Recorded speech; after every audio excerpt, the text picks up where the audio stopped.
धन्यवाद सभापति जी। Finance bill 2025 पे आपने मुझे मेरी बात रखने का मौका दिया। सभापति जी, युवा बेरोजगार है, पढ़ा लिखा बेकार है, मिलता ना रोजगार है, ऐसी हमारी सरकार।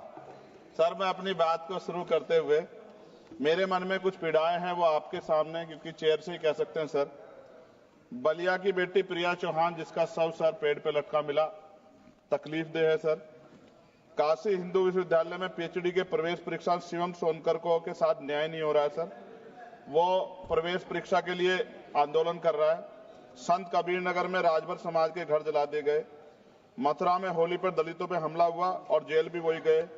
गोरखपुर में एक 13 साल के लड़के को मार दिया। आज उसके परिवार से बात हुई, उसकी मां तड़प रही थी। सर, और बिहार में मौलाना फिरोज को पुलिस ने पीटा। अब मैं सर अब बजट पे आता हूं। निजीकरण से आरक्षित वर्गों के लिए नौकरी के अवसर कम हो रहे हैं। सर, सरकार बताए कि राष्ट्रीय संपत्ति को बेचकर पूंजीपतियों को फायदा पहुंचाने की नीति कब बदलेगी।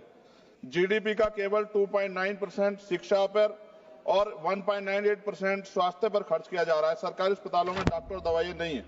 शिक्षा और स्वास्थ्य बजट पर जीडीपी का कम से कम 6% पैसा खर्च किया जाए। जो गवर्नमेंट अमेंडमेंट नंबर 144 है, उसमें आपने रिटायर्ड कर्मचारी अधिकारियों की पेंशन को कम करने का प्रावधान किया है। मेरा सरकार से आग्रह, इस अमेंडमेंट को वापस लेकर पुनः पेंशन की पुरानी प्रक्रिया बहाल की जाए।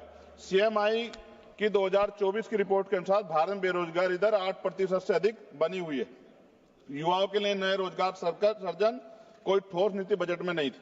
केंद्रीय बजट 2025 मनरेगा तथा आवंटन 86,000 करोड़ रुपए पर अपरिवर्तित कार्यक्रम 9,754 करोड़ रुपए के घाटे पर चलने के बावजूद 2025-26 के बजट में धन आवंटन में कोई बढ़ोतरी नहीं की गई, जबकि मनरेगा ग्रामीण रोजगार में महत्वपूर्ण भूमिका निभाता है।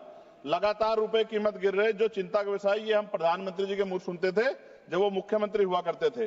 प्राय देखने में आता है किसान अपने ऋण के कारण आत्महत्या कर रहे हैं और सरकार उनके ऋण माफ नहीं कर रही, जबकि दूसरे बड़े बड़े उद्योगपति और कंपनियों का ऋण माफ किया जा रहा है। यह निंदनीय है। सरकार को किसानों की ओर ध्यान देना चाहिए, उनका ऋण माफ करना चाहिए। कृषि उपकरणों पर 100% जीएसटी की छूट दी जानी चाहिए। भारतीय शेयर बाजार पिछले कुछ समय से लगातार घाटे में जा रहा है। भारतीय निवेशकों का पैसा डूब चुका है, जबकि विदेशी निवेश लगातार भारतीय शेयर बाजार से पैसे निकाल रहे हैं। सरकार को इस ओर भी ध्यान देना चाहिए।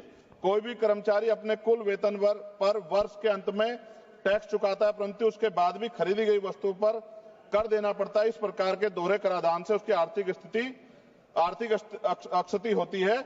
ये गलत है। सर, जब कोई आम आदमी कोई वाहन खरीदता है तो उसे जीएसटी सहित कई तरह के कर चुकाने पड़ते हैं, लेकिन जब वह उस वाहन को सड़क पर ले जाता है तो पुनः कर देना पड़ता है, जिससे आम आदमी की जेब पर सीधा असर पड़ता है। सरकारी स्कूलों में शिक्षा की स्थिति अत्यंत दयनीय है, जबकि दूसरी ओर निजी स्कूलों में शिक्षा इतनी महंगी हो गई है कि गरीब बच्चों को महंगी फीस, किताबें, बैग और ड्रेस के कारण शिक्षा से वंचित होना पड़ रहा है। महोदया, निजी स्कूलों की कालाबाजारी बंद होनी चाहिए और शिक्षा इतनी सस्ती होनी चाहिए कि हर व्यक्ति तक पहुंच सके, और प्राइवेट स्कूलों पे कैप हो कि वो ज्यादा फीस ना ले सकें। साथ साथ उत्तर प्रदेश में, जी खत्म करूंगा, उत्तर प्रदेश और अन्य राज्यों में मानव तस्करी, आप तो सभापति जी खुद महिला है, ये मामला आप गंभीरता से सुनना, मेरी ये बहुत बड़ी चिंता है। उत्तर प्रदेश और अन्य राज्यों में मानव तस्करी के संगठित गिरोह सक्रिय हैं।